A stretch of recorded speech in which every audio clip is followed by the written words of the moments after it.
Potravinám zvykneme hovoriť, že sú to buď bielkoviny, tuky alebo sacharidy. Je to akési zjednodušenie podľa toho, či daná potravina obsahuje prevažne tuky, bielkoviny alebo sacharidy.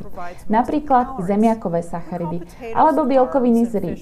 Ale len veľmi málo potravín obsahuje iba tuk alebo iba sacharidy alebo iba bielkoviny. V skutočnosti obsahujú mix všetkých troch. Ak sa povie bielkoviny, väčšina ľudí si predstaví mäso, ryby, hydinu, vajcia, mliečne výrobky a možno niektoré vegetariánske zdroje, ako je fazuľa a šošovica. Ale tieto potraviny neobsahujú len čisté bielkoviny. Ak budete jesť mäso, ryby, hydinu, tak v nich príjmete tiež aj určité množstvo tukov. Ak budete jesť mlieko a jogurt, príjmete bielkoviny a tiež trochu tuku. Ale takisto sacharidy, laktózu, čo je prírodný mliečny cukor. Rastlinné bielkoviny, ako je fazuľa a šošovica, tiež neobsahujú iba čisté bielkoviny. Majú aj malé množstvo tuku a tiež aj sacharidy, väčšinou v podobe vlákniny.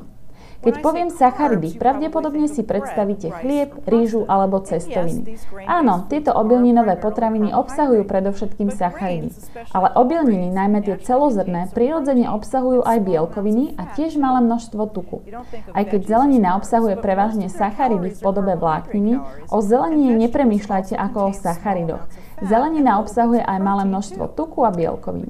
Potraviny ako je olej a maslo zaraďujeme k tukom, ale niektoré potraviny ako je napríklad avokádo a orechy nazývame tuky.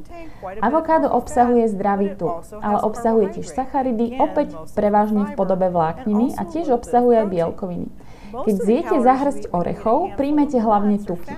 Ale taká hŕsť orechov okrem tukov tiež obsahuje 5 gramov bielkovín a dokonca aj nejaké sacharidy. Existuje len málo potravín, ktoré neobsahujú všetky tri živiny. Výnimkou je avokádo, ktoré je technicky ovocie.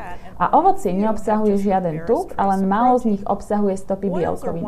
Oleje sú čistý 100% tuk a cukor, ako je stolový cukor, med a javorový sirup, sú čisté sacharidy.